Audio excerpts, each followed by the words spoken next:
क्या समझते हैं कि वोट चोरी कर कर जीते हैं? मैं तो 10 साल का था और नारे लगाता था, आसाम की गलियां सुनी है इंदिरा गांधी की। हम तो वहां से लड़ते लड़ते आए हैं। क्या समझते हैं कि वोट चोरी कर कर जीते हैं? आपने 370 हटाने का विरोध किया, इसलिए जीते हैं। आपने राम मंदिर बनाने का विरोध किया, इसलिए जीते हैं। आपने सीएए का विरोध किया, इसलिए हम जीते हैं। आपने ट्रिपल तलाक हटाने का विरोध किया, इसलिए जीते हैं। क्या समझते हैं कि वोट चोरी कर कर जीते हैं? 40 साल देख लीजिए और हमारे 11 साल देख लीजिए, इंफ्रास्ट्रक्चर को 3 गुना बढ़ाने का काम हमारे प्रधानमंत्री नरेंद्र मोदी, और इसलिए जनता हमें जिताती है। क्या समझते हैं कि वोट चोरी कर कर जीते हैं? एसआईआर का विरोध करोगे तो बिहार की जगह बंगाल और तमिलनाडु में भी साफ। उनको धैर्य रखना चाहिए, उनको धैर्य रखना चाहिए मेरा जवाब सुनने का। सर ये लोग डर गए हैं, जवाब नहीं सुन सकते हैं।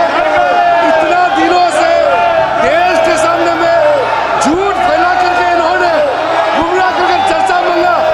आज गृह मंत्री जी एक एक बात का जवाब दे रहे हैं, ये भाग गए, डर गए। ये क्यों सदन छोड़कर भाग गए?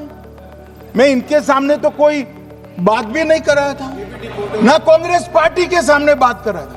मैं तो बात कर रहा था घुसपैठियों को देश के बाहर निकालने की। अब ये तो देखिए साहब। मतदाता सूची में हुई गड़बड़ी को लेकर एसआईआर पर चर्चा के दौरान राहुल गांधी और अमित शाह में बहुत तीखी नोकझोंक देखने को मिली और बात यहां तक बढ़ गई थी कि राहुल गांधी को वॉकआउट करना पड़ा। मैंने इतने सारे आरोप करे श्री जवाहरलाल नेहरू पर, इंदिरा गांधी पर, इनके पिताजी पर, सोनिया जी पर, तब भागते तो लाजिम था। ये घुसपैठियों को लिए भाग गए क्योंकि उनकी हमारी पॉलिसी है डिटेक्ट, डिलीट और डिपोर्ट। उनकी पॉलिसी है नॉर्मलाइज कर दो घुसपैठ को, उसके बाद में मान्यता प्रदान कर दो और चुनाव में मतदाता सूची में डालकर फॉर्मलाइज कर दो। मगर साहब ये लंबे समय तक नहीं चला। बाद में अमित शाह ने आरोप लगाया कि कांग्रेस चुनाव सुधार की इस प्रक्रिया से इसलिए बच रही है क्योंकि कांग्रेस को आने वाले चुनाव में अपनी हार नजर आ रही है। इसीलिए कांग्रेस चुनाव आयोग और लोकतांत्रिक प्रक्रिया में संदेह पैदा कर रहा है, जिससे जनता का भरोसा मौजूदा सरकार पर कम होगा और विपक्षी पार्टियों को इसका राजनीतिक लाभ मिल सकता है। वहीं एनडीए सरकार चुनाव प्रक्रियाओं में सुधार कर और पारदर्शिता लाना चाह रही है क्योंकि वे अवैध घुसपैठियों को वोटर लिस्ट से हटाना चाहते हैं। कोर्ट में नहीं जाते हैं, चुनाव आयोग में नहीं जाते हैं और चुनाव चोरी हो गया, चुनाव चोरी हो गया, चुनाव चोरी हो गया। मान्यवर ऐसे नहीं चलेगा। मैं मेरे मन से मानता हूं, मेरे पार्टी के सिद्धांत तो है ही, मगर मैं मानता हूं कि जनसांख्यिकी में इतना बड़ा परिवर्तन देश के लिए बहुत बड़ा खतरा है। यह देश एक बार जनसांख्यिकी के आधार पर बढ़ चुका है और हम नहीं चाहते कि आने वाली पीढ़ी ये देश के भी बंटवारे दिखे।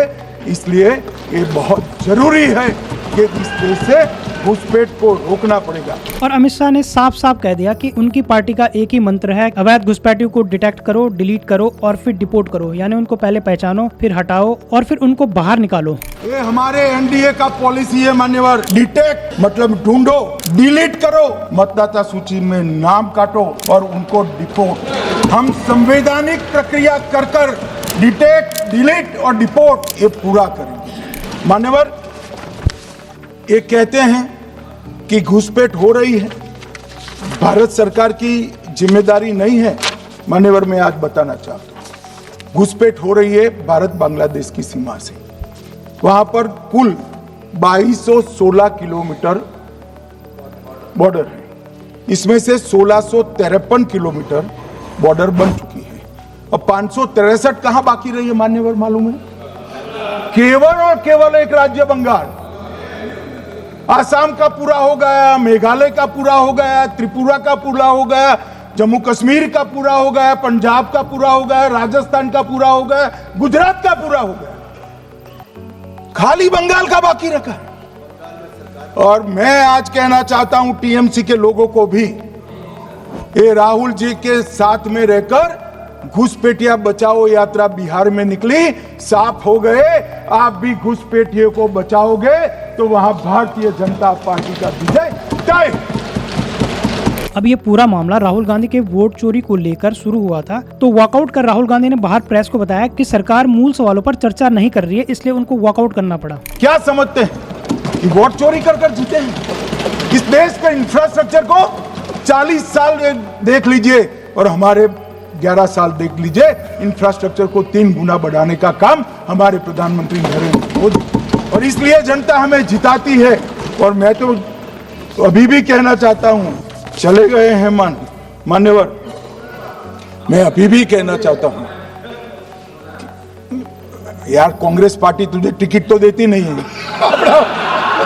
मान्यवर, मैं अभी भी कहना चाहता हूं, एसआईआर का विरोध करोगे तो बिहार की जगह बंगाल और तमिलनाडु में भी साफ।